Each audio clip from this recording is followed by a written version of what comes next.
quite quickly, I've noticed that what I was looking for was more impact in my job, and I transitioned in what we can call social entrepreneurship or social business. And how did it happen? I remember it was in 28 in Paris, and I met one guy who did like also business studies like me, and I was just in a restaurant and I was listening to the conversation that was just on the table close to me, and the guy was just explaining how his social business was working, and for me that was just somehow a miracle, because I've noticed he was just behaving like me, the same way of speaking, the same kind of studies, apparently the same kind of cultural background, but he was not working in a private company like basic company, and he was working in what we can call work integration social enterprise, a company which employ underprivileged communities to bring them confidence and to help them to start a career.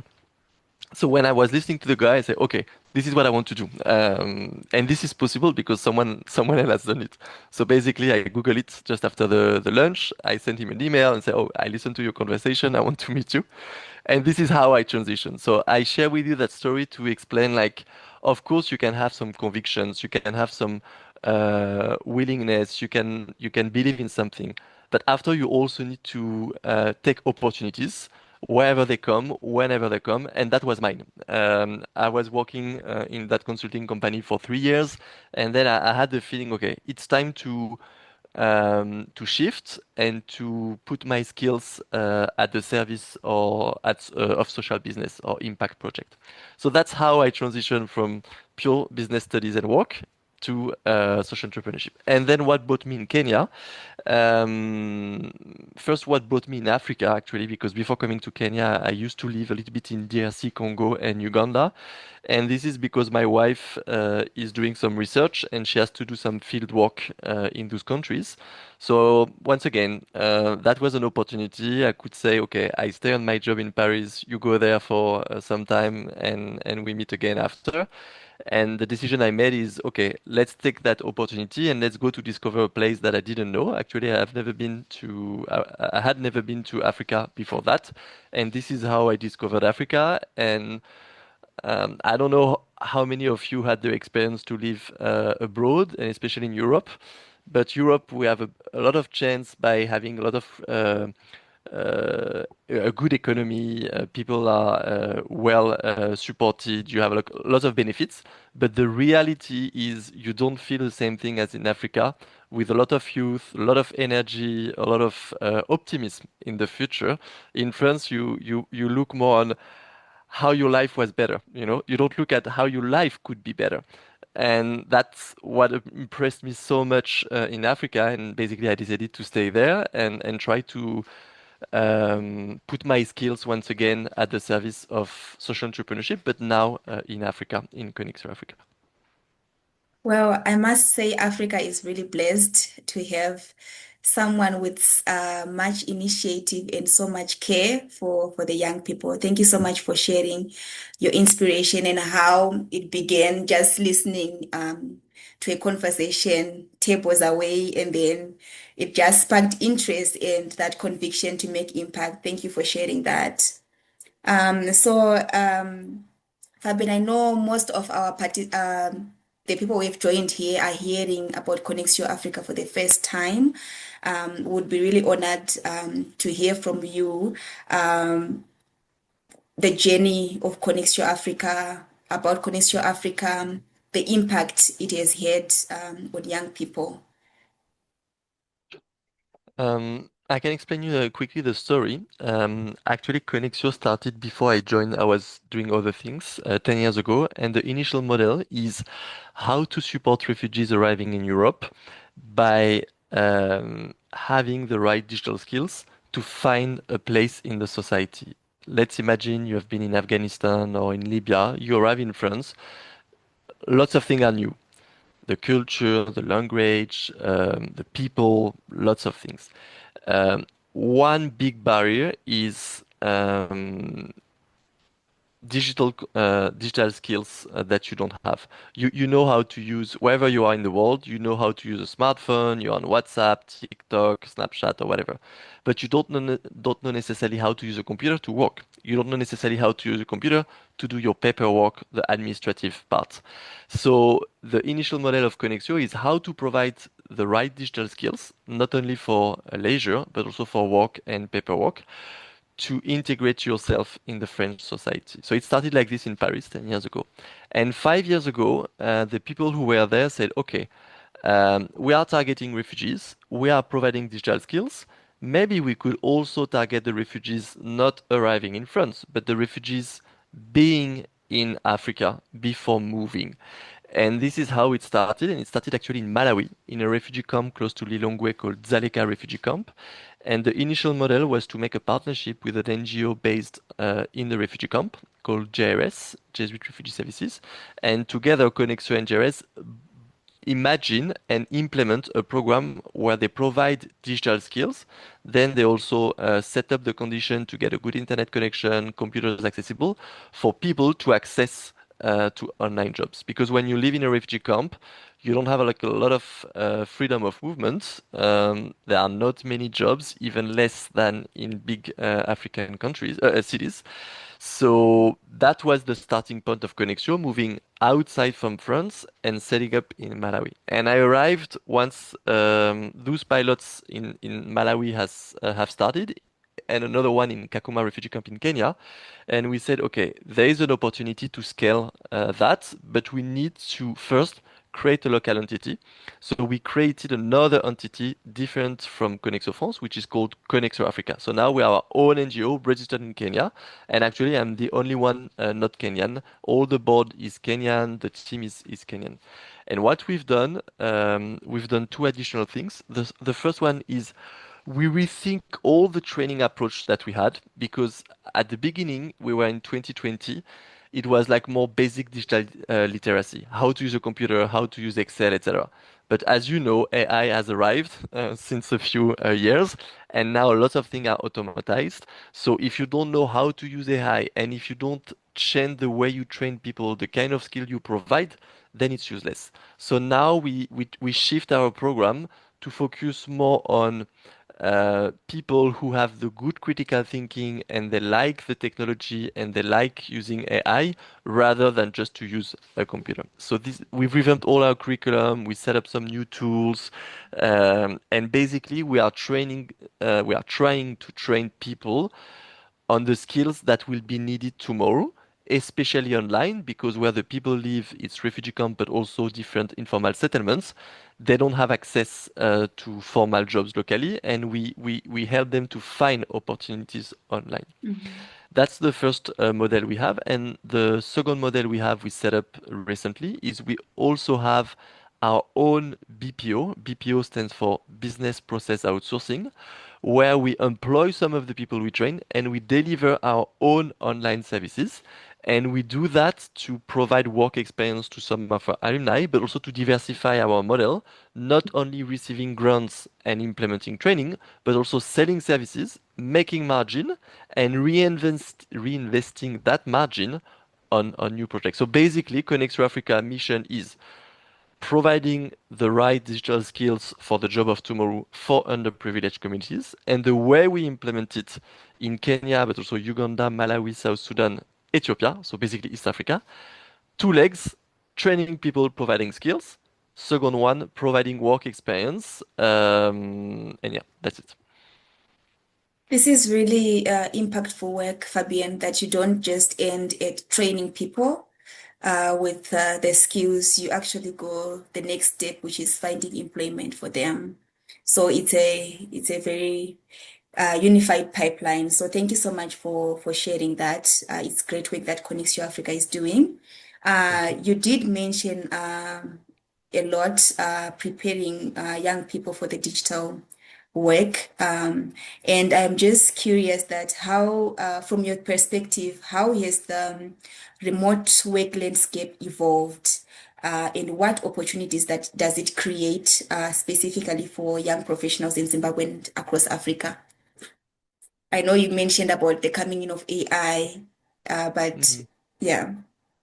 I will talk more about Africa or in general rather than Zimbabwe Mhm. that I didn't have the Yes. chance to visit yet, That's all right. but I hope it will come soon. So no, more in general, of course, AI is revamping everything, and all the entry medium level jobs that most of the people in Africa were doing are disappearing. And that's a matter of fact. You know, you like it, you don't like it. That's the reality. Basically, doing some data annotation to say like it's red or it's blue, it's big or it's small. This is over. Now you don't need that anymore. You still need human in the loop, but you need them differently. So I think automation jobs, sorry, outsourcing jobs, freelancing jobs are moving from basic simple jobs to a bit more advanced where you need to say, for example, this is red and this is big and this is maybe in 2D or 3D. So it increased the level of complexity of skills that are needed. At the same time, those skills are not very technical. I mean, it's more like critical thinking, the ability to think, the ability to challenge some thoughts, some text, not necessarily to apply some rules which are always the same, because when it's always the same, the machine is able to automate everything. Now, what I'm seeing in terms of movement, in terms of jobs online, is basically all the basic data annotation are reducing that drastically, but you have a high increase on audio annotation, especially for African languages, because the biggest data sets which has been done the last years are more in English, Spanish, French, but less in Swahili, Zulu, Luganda, all the African languages. So there are some needs on that side. I can see also some video annotation coming. So you talk more about 3Ds or 2Ds rather than basic images or text. This is coming. And a lot of things regarding to empathy, human skills. You could have think like all the call centers will disappear in a few months. It's not true. Of course, there are some tasks that are automatized, but there are also many jobs which remains and sometimes are developed because when you are stressed, when you need some support, you like to speak to someone. You know, today, if it was a ChatGPT AI who was talking to you, I think it would be a bit less interesting, even if it would be smarter, maybe. I can't tell, but the emotion, the storytelling, the real experience wouldn't be there. And this is what people are looking. And I think, African, you have like great cultures, good vibes. So this is something I think African people can take advantage. And I also want to say something. It's in addition to AI revolution, what for me surprised me the most is the internet revolution, the accessibility, which is absolutely almost everywhere today, especially like to internet satellite like Starlink. You can be in a refugee camp, you can be in Juba in South Sudan. There is war all over, but internet is there. And this is something which allow everyone to compete with some people who are based in other countries. So basically, you, Betty, or the equivalent of Betty in France, 5 years ago, you were on two different markets. More and more, you are on the same market and you can do the same job. And I want to finish by sharing something, I spent like the whole year in Kenya, the last 12 months without going back to France. I was only traveling in Africa. And and I was thinking about my team. What is the real level of my team? Are they good enough, etc.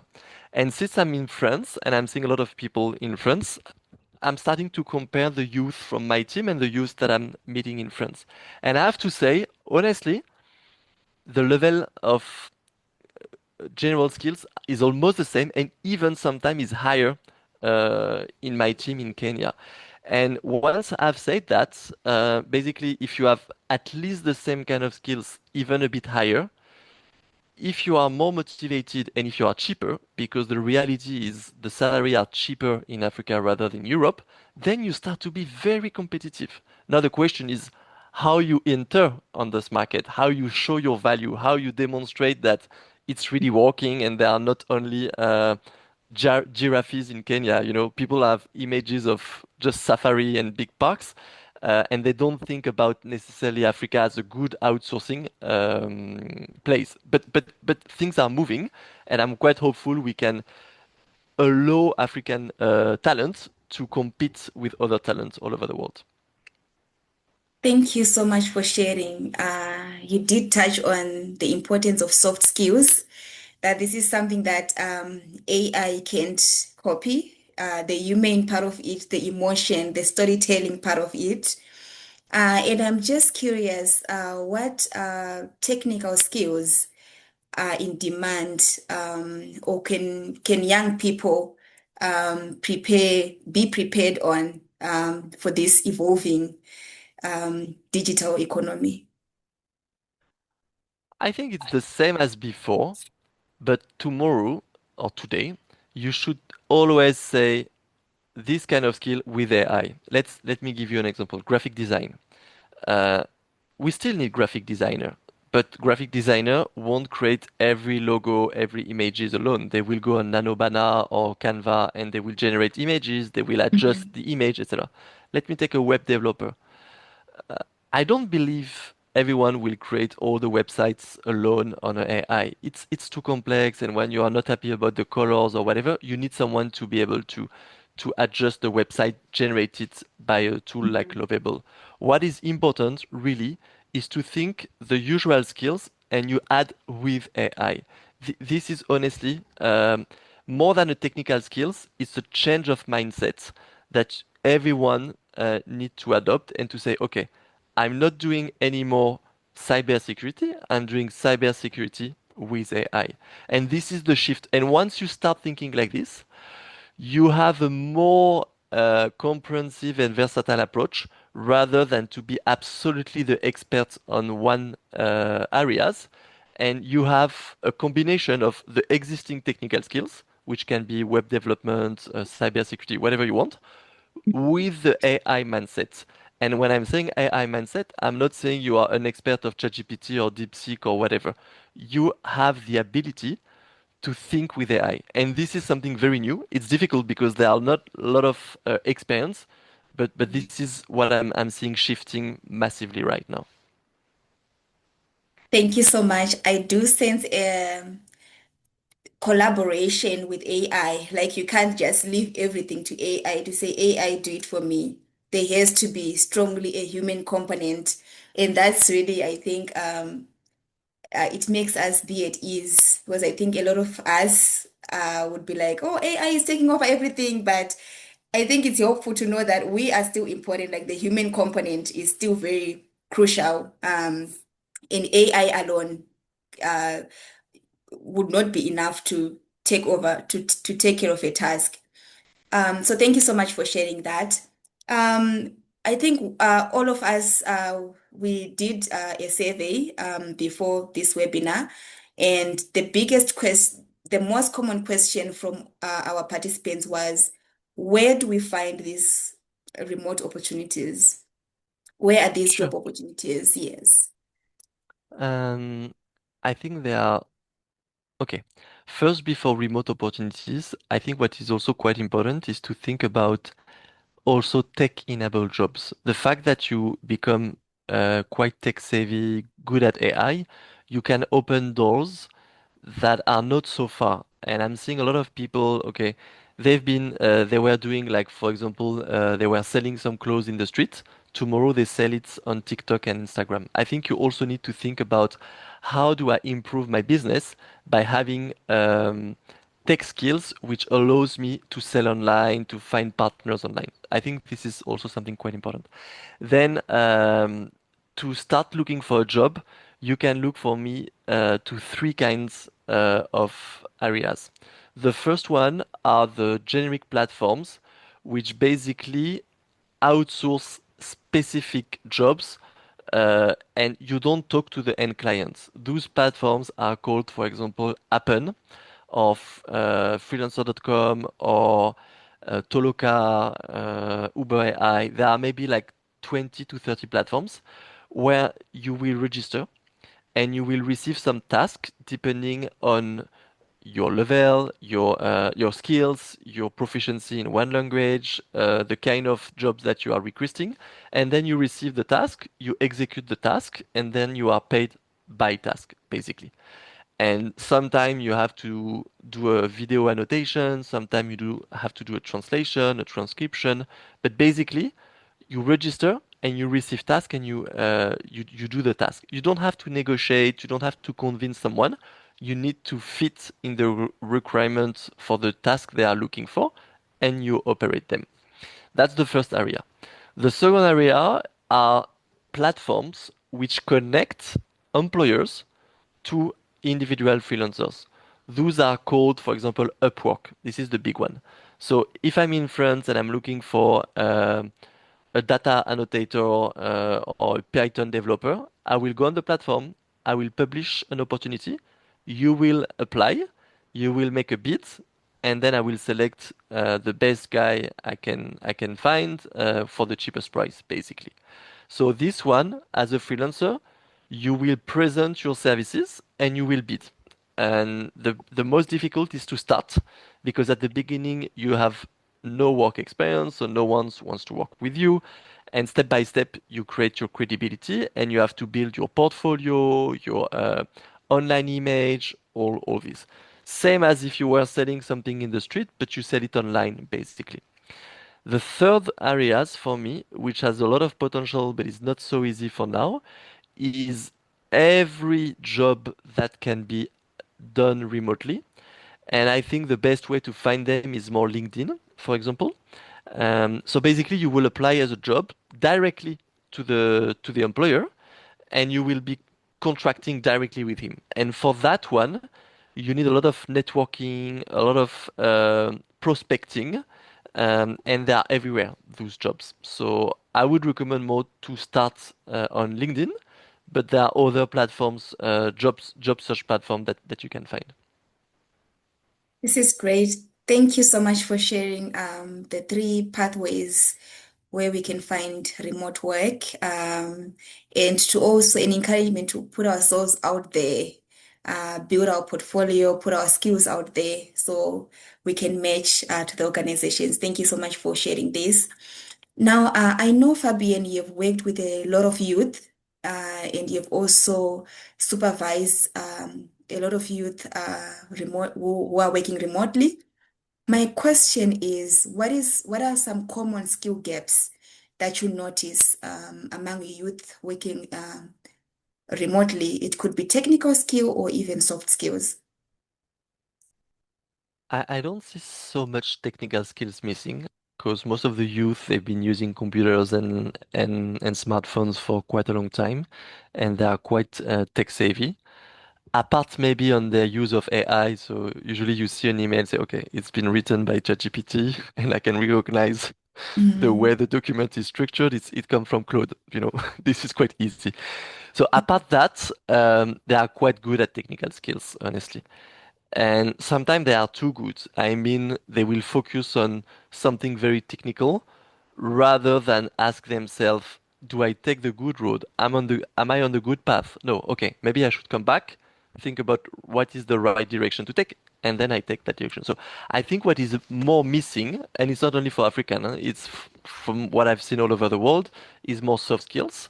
And soft skills it finish with that critical thinking I was mentioning, but it starts by being on time, speaking with politeness, etc. That might seems very basic for you, but for me, I can see it every day. This is so much lacking, and in my position, sometimes it's a bit frustrating because I'm trying to create opportunities, and then people won't come. They will never say why they didn't come. They will disappear. So I think like respecting the people you are working with, being polite, and being polite doesn't mean like you accept everything. I'm just saying like you respect the people you are working with. Being on time. I think everybody knows that in Africa there is a time issue. Usually you set up a meeting, people arrive 30 minutes after. This is totally normal. but when you come with a European background, you can imagine you just don't understand what is that. No. So I would really encourage you to focus on soft skills. It's a bit the basic, and once again, I'm not saying that for youth in Africa. I'm saying that for youth in general, and I think the Generation Z is a bit the same everywhere in the world. So that's for me the biggest challenge. Thank you so much for this very insightful points, Fabienne. Um, just finally, and then I would also give you a chance to also share anything that you feel like is very important that we haven't talked about. But if one of our participants is to leave this webinar today and they are determined to secure a remote opportunity, maybe within the next 12 months, 6 to 12 months, what practical steps would you encourage them to start taking immediately? I think what I would do is I would think about how I can demonstrate that I'm ready to work. Because when you publish a job, basically every employer wants the same thing. They want to find the right candidate which is able to start immediately and be operational as quick as possible. So trying to be prepared, trying to show your readiness, I think this is exceptionally important, and it's being more and more important as with the technology, everything is going very fast. So usually, you publish a job and you expect to receive 1,000 applications because you've published on LinkedIn. In a few hours, so many people applied. But among all those applications, apart from diploma, of course, but most of the people have diploma. Um, the way to differentiate yourself is to show your job readiness. So it's a mix of portfolio that I've been mentioning, for example, but I think also there is something to do with AI to say, okay, I haven't been working with you, but I've done this. I've recreated an environment similar as your company, and I've done that project. For example, let me give you an example, and I will stop from there. Um, I was talking yesterday with a company which is recreating some fake call center thanks to AI, and you play as an agent. So you say, okay, my name is Fabien. I'm gonna. Or you receive a chat from someone called Marion, for example, and Marion has a problem booking her flight ticket, and you play the agent. Marion is a fake person, but you interact, and then the AI will evaluate you and will give you feedback on how to progress. And if you connect this to what I was just saying, you develop this ability to say, okay, I've never been in your company, but I've done the same kind of thing and I'm able to do that. So this is what I would encourage you, even if you don't have the experience that everyone is asking for at the beginning, you try to think on how to demonstrate that despite this, you are ready to do the job. That's the most important. Okay, thank you so much for sharing that. So demonstrating that one is actually ready, the skills are there, and also just seeing what the company does and what have you done and trying to see how that fits into that. So just when you were explaining, Fabienne, and I think this is going to be my last question to you. You talked a little bit about the on the employer side, employer partner side, and I was just curious because we have a few employer partners we have joined on this call, and I'm sure some of them are quite hesitant to jump into um, offering remote opportunities to their employees. What would you say to it could be an HR person or an organization, they're hesitant. We talked about, the fear of someone not showing up or someone saying they're actually working when they're not working. What would you say? What should they watch out for? How do they prepare for that? I think clearly you shouldn't compare classical work in an office and remote work. Remote work. Mm. That's two different things, and you need to adapt the way of working. But there are a lot of codes and a lot of good practice that you can use. Actually, when I started to work with Connect to Africa, I wasn't working a lot remotely. And then I discovered like so many good practice, like the stand-up meeting every morning. You call your colleagues. So there are a lot of things that you can implement, which are quite easy. But clearly, you mustn't think it's exactly the same thing. You need to adapt a little bit yourself. And then I think employers should also look at the value it brings. And it's a mix between diversity, having people with different background, thinking differently, a lot of expertise that maybe you can't find just close to you, but they are but when you start working employing remotely, you can access to basically all the people in the world. And lastly, there is also a competitive price. It's cheaper today to employ remotely. Okay. Well, thank you so much. Now just opening the floor, maybe just a minute or two to anything that you feel we haven't talked about, that you would like to share.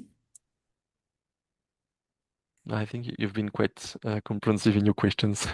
I'm ready. I'm Okay. ready for the next steps. All right, sounds good. Great. I'm excited also for the next step. So thank you so much, Fabienne. This has been really insightful. I'm sure all of us here can agree. I appreciate how practical the advice was. And I'm sure all of us have really gained a clear understanding of how we can prepare ourselves for remote work. And even on the employer side, good practices that we can take and what to watch out for. We had a lot of on soft skills, and I think some of us who were kind of anxious that AI is taking over, we are kind of feeling, oh, we are still important because that human aspect is very important, that emotion, that storytelling. So one of the objectives of today's webinar was not only to hear from an industry leader, and we are so grateful to you, Fabienne, but we also have a panel here with us of young professionals who have successfully navigated a similar journey, which is remote work. So we are now going to transition into an interactive alumni panel discussion. And for this session, I would like to invite Camuelo Mulia, the Programs Associate at Education Matters Africa, and she will moderate the next part of the session. Kamu, over to you.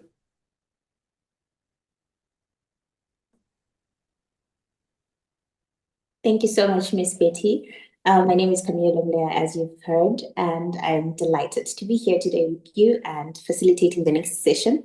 We are just going to have three people who are affiliated with Education Matters, and they are going to speak a little bit more on their journey into remote work, right? We have Andile Mbele, a software engineer at Zimbabwe. We also have Kelvin Carrington Tichana, a data analyst and management associate at Arizona State University, and then Bridget Chirmani, a technical project manager at Emerge Deals Limited. So thank you so much for joining us today. I will take this time to ask you a few questions. Please feel free to unmute at any point, and then we can have a conversation. Thank you so much. So to start us off, I'm going to ask Angela a question. Let's start with your story. Can you please tell us about your journey into remote work and what sparked your interest, as well as how you landed your first remote opportunity? Uh, Hello, everyone. Hello, Kamo, and thank you for that question. Where it all began. Okay, so I think for me, the interest sort of like took root around 2020. We're like in the height of COVID, and I remember seeing like big tech hiring a lot of engineers. And I remember, I think this was now around 2021. I read the report that said 36% of software engineers in Africa work for a remote company. I was like, I want that. That's what I want. So that's my background is in software engineering. And around that time, I was in my last year of college. So I was like, okay, how do I position myself to ensure that after graduation, I get a remote role? And I felt like sort of like the path to that was a bit straightforward. All I had to do was to self-promote, talk about what I do, write about what I do. So I started doing that. And I started like networking. I was already networking, but I sort of like accelerated the whole process. Um, and also I sort of like engage with the people online and show that I actually knew what I was talking about. That's how I got started with the remote work. So I remember my one of my first remote roles was through Zimworks, where I was working for a client that is based in Chicago. I was doing data engineering work. We were working with people from like different teams, working with other software engineers, data analysts, and I was there for like 3 years. And from there, I've had other engineering roles with the companies also like in Europe or South Africa, but more with the US companies. So it's always been about me putting myself out there and talking about the work that I do, and also ensuring that I deliver quality work as well. So the thing is, when you do good work, other people get to talk about your work, and then opportunities just get to come. So yeah, that's been my story. Okay, that's good to hear. It's good to see that COVID had actually some good impact. Thank you so much for that. Kelvin, over to you, please, if you could tell us about your story. Okay, hello everybody. Like she said, I'm Kelvin. I work now as a data management coordinator at Plus at Arizona State University. My background is not in computing or software engineering, it's in electrical and electronic engineering. I studied at Ashesi University under the Mastaka Foundation Scholars Program. I think that's where it all started. How Ashesi has a close relation with ASU, in the sense that they had this 4+1 program. Was it 3+1 1? I don't know. I forgot what it is. Whereby students from Ashesi would transition to ASU to do their masters. But due to COVID and other things, that program was scraped, and the relation continued in a different manner, in the sense that if you're a scholar at Ashesi, you could easily get opportunities at ASU because of that relation. So how did I end up in data? I think it goes back to the projects that I was doing outside of classes while I was at HSC. I would say that I hated more of some of my classes more than uh, I hated being, like an explorer. I think I explored a lot of projects that had nothing to do with what I was studying. For example, AI. I built my own assistant way before ChatGPT came. And I think that kicked off some of the interest that people were sending over my way. And I want to give a shout out to one of the guys who's in the, I think is in the, one of the attendees, Panache Taruinga. He and I started working together on a number of projects that involved AI data. And I think that gave me the platform and the portfolio too to be noticed. And after graduating from Ashesi in 2023, I literally had no plan. So I came back to Zimbabwe and just hoping that something would come my way. I wasn't prepared for remote work per se, but I think I was prepared to work with computers or in any field that had to do with data or even engineering as well. So through the networks that ASU and Ashesi have, I ended up getting a contract, a 5-month contract at ASU to work 2 hours a day, on one of their projects, which is mentorship, which is similar to what we are doing right now, because the whole point is to help Africans get, digital skills, get jobs, and things like that. So I did work on that project for 5 months, and to my surprise, that led to another contract, 12 months. And last year, I got a full-time contract now. That was just a result of just, showing up, being on time, like what Fabian said, and, go against the normal things that we do here in Africa, whereby if someone says, show up for a meeting, you show up 2 minutes later. It's not really recommended. And, just owning the projects that you're doing. And now I just got yet another promotion starting this July, where I'm working now as a data management coordinator with the Ed Plus team at ASU. And that journey, while it is deviated from engineering, playing with wires, I think it's a result of actually the engineering problem solving circuit, whereby, you know, everything in life doesn't come as an engineering problem. It comes as a social problem, economic problem, things like that. So what you learn in university, while we may say it's not relevant to today's world, it is quite relevant in the sense that it teaches you an approach that is applicable to so many things. And I think my degree prepared me very well in terms of that. Whereby I can see a problem that I've never solved before, but then I'll try to break it down into pieces, applying the engineering principles. And at the same time, networking too is very important, especially in a remote work setting. You're working in your room. I'm in my room all the time, and you don't really know who's seeing you out there. So the only way for you to be seen is to ensure that you have a public portfolio. While people may say LinkedIn is cringe or whatever it is, don't listen to that. Put yourself out there and ensure that your work, your skills are seen. Like Fabian said again, demonstrate that you're ready because no one is looking for someone who wants to learn on the job, especially in a fast-paced world. Ensure that you demonstrate that you're ready to take on the challenge today. Yeah. Thank you so much for that. I think you really touched on a great point on leveraging your networks. I really like that point. I hope people were listening. Thank you so much. Bridget, please do tell us about your specific skills, experiences, and decisions that helped you get to where you are in applying for remote work. So good afternoon, everyone. Thank you, Kamo, for that question. So the skills and experiences that helped me to get my first remote work. Actually, for my first remote work, I didn't have any job experience. It was just straight out of high school. Now you're looking for job, looking for pocket money to go to college. And I can think that one thing that really helped me was to have a service mindset.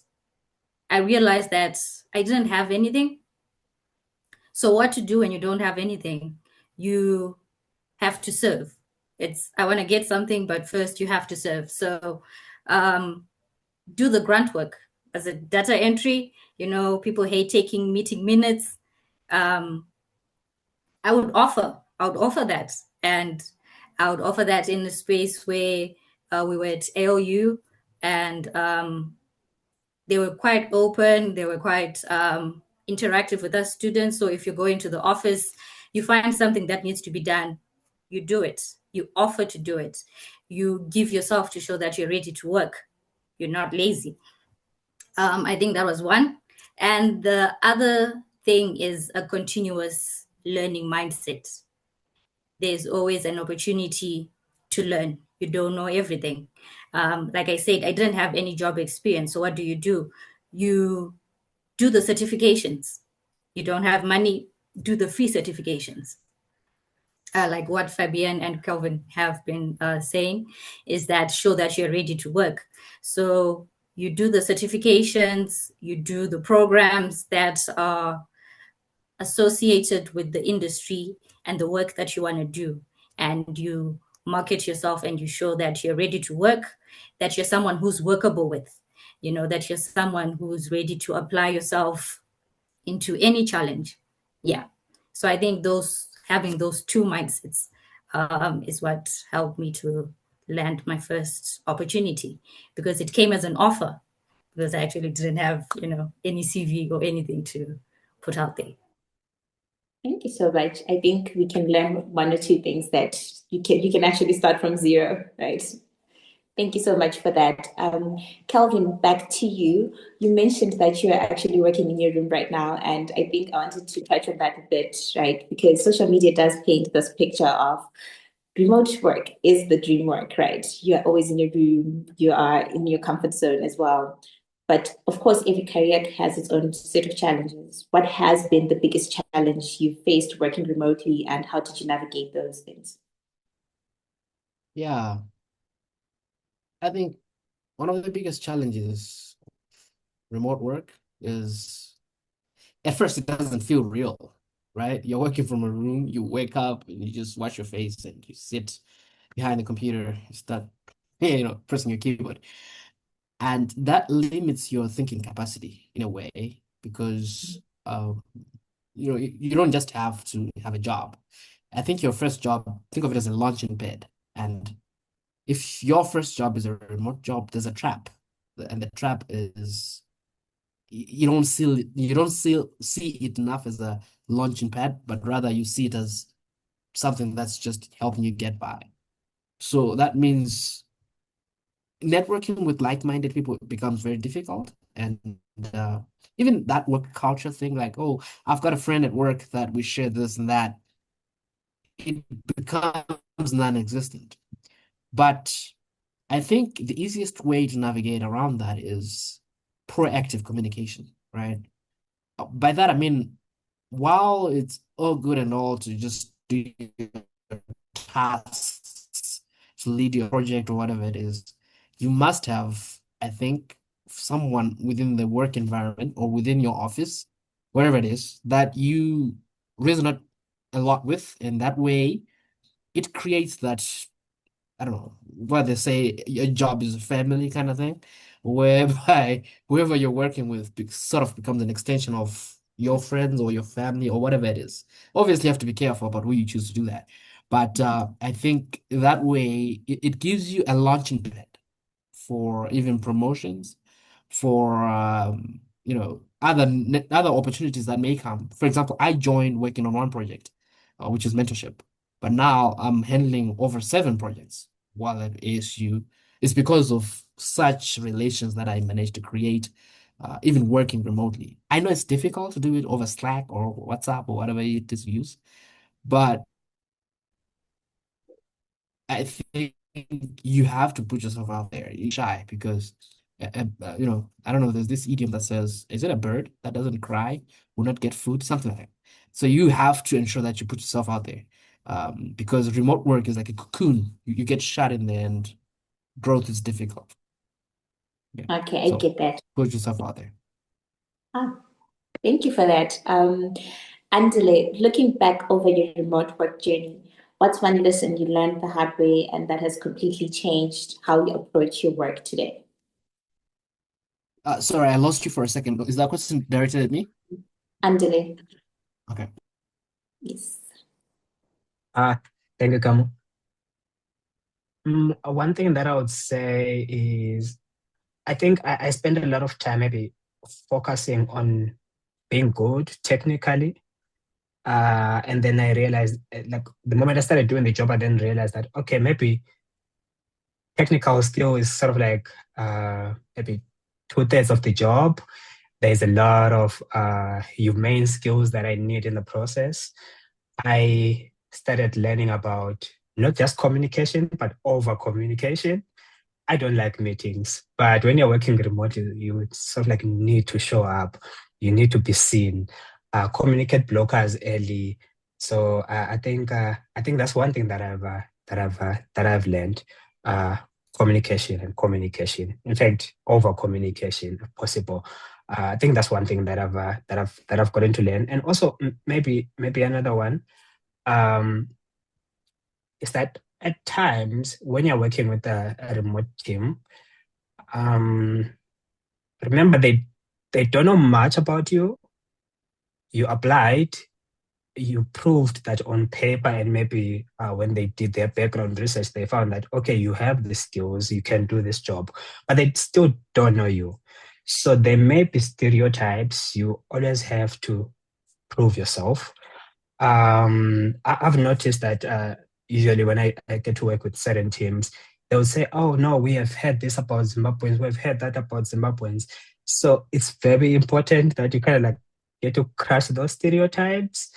And the sooner you do that, I think the sooner your job gets much better. Those are some of the things that I've learned in the time that I've been doing remote work. Yeah. Okay, thank you so much for that. It seems like you've got Yeah. a handle on it. Um, Back to you, Kelvin. if you're advising a young Zimbabwean who wants to secure a remote job within the next 6 months, to say, let's say that, what practical steps would you tell them to focus on first? Right. I think you have to know what it is that you want in life first. Don't just do anything just because there's nothing else to do. Number one, you have to know what it is you want to get into. So if, for example, you're in data or you're in software engineering or communications, I think that makes it easier for you to get into remote work. Secondly, position yourself in a way that mirrors the kind of opportunity that you're looking for. If you want to work at Google as a software engineer, what does it entail to be an engineer at Google? Know that way before the time you apply and practice, I know we spend hours watching movies and series and all of that. That means you have so much time on your hands to actually learn something. If you can spend 2 hours watching Avengers, you surely can spend 2 hours learning data structures and algorithms, right? So I think my advice may be broader, but stop thinking that the world owes you something just because you went to a different school, whatever it is. However, prove that you deserve an opportunity because of what you do now. And I always say this to people that ask me how to position yourself better is that while school is great, it prepares you for the great things in life. What you do outside of classrooms is equally important. And if you're in school right now and you think you want to get into remote work, that means after class, position yourself better because during class, you're probably solving mathematics or something like that. But after class is when you maybe do applied mathematics, which is what's needed in the world of work or software engineering or whatever it is. Just don't think that, okay, I have more time on my plate. Let me watch a movie. Yes, entertainment is important, but please learn something every day as you prepare for the remote work, which is specific to what you want. I think that's my advice. Thank you. Brutal advice, but I think you really nailed it. Do hard things. Thank you so much. For our final question, I'll direct it to Bridget. If you could go back and give yourself one piece of advice before starting your remote work journey, what would it be and why? Oh, if I could go back, I think it relates to something Calvin said when you say that you need to prepare yourself for after you've gotten the job. Greater self-discipline and accountability. Like what you said, you wake up, you wash your face, you sit on your keyboard. That means you can wake up 2 minutes before the meeting, but you haven't prepared for the meeting. You haven't done your work. So it goes back to being accountable for yourself. It goes back to greater self-discipline because I'm not in an office where Miss Betty will check on me and say, are you done for the day? No one is doing that. So you have to develop that self-discipline. And I think also you need to give yourself time. So working remotely, your job is at home. You always have your job with you. And if you're not careful, you will work for 10, 12 hours. You won't give yourself time. So I think it's very important to take a break, go outside. I can spend a week without even stepping outside. You need to step outside. So if I were to give myself advice, I think, cultivate that self-discipline before you even get into the job. Yeah. Okay, thank you so much for that. Thank you, Kelvin, Bridget, and Andile for your lovely insight. I wish we could continue this conversation a little bit further, but I think I'll take it up onto your emails and stuff so that we can, get more out of it. For now, I'm going to hand over the next session of this webinar to Mufaro so that she can take you through the Q&A section. Thank you so much.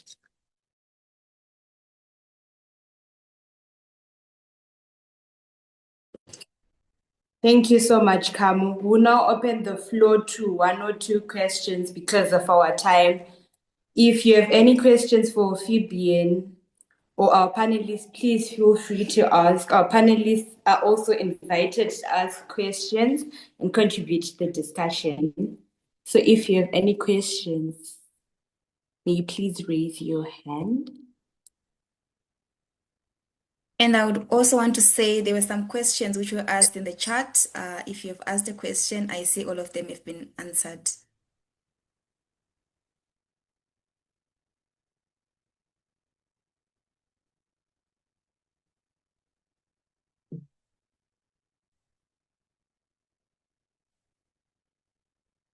Yes, Munashe, may you please unmute and ask your question?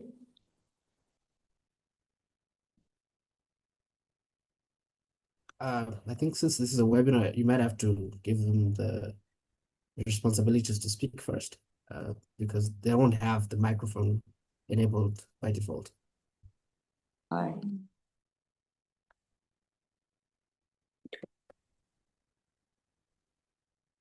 Monashe, you should be Hello? able to speak. You can hear me now? Yes, we can. All right. Thank you for this opportunity. I'm the one who asked the question. It's directed to Fabian. The question that I wanted to ask was about getting a remote job as a content moderator. Most of the time, it's not easy to get a job as a content moderator remotely. So, does he know any websites that I can look at? Maybe that I can search for such opportunities to be a content moderator who's working remotely. Thank you for the question. I've answered partially of the question on how to, if you're the same person who asked it in the chat, I think you can mention your experience rather than the name of the company you work for. And regarding the exact platforms for content moderation, I don't know it very well. I know there are many. For example, I know Upwork, you can find a lot of content moderation on that. But I'm sure with a bit of AI research, you can find the right platform. But I don't have any particular names to recommend. All right, thank you.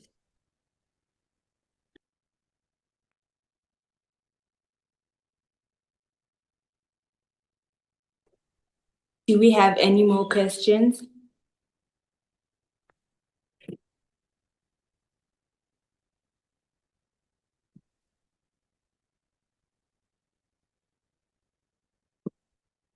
All right, if there are no more any questions, thank you so much for joining our webinar. Have a great day. See you on Thank the you, next everyone. webinar. And congrats to the panelists. I was very impressed by their work experience. And now I want to recruit all of them. Well done, team. Thank you. Thank you so much, Fabian. Thank you, everybody, Thank for you. joining us. Welcome. Thank you. All Thank right, Good you. enjoy the rest afternoon. of your Bye-bye. day. You Bye. too.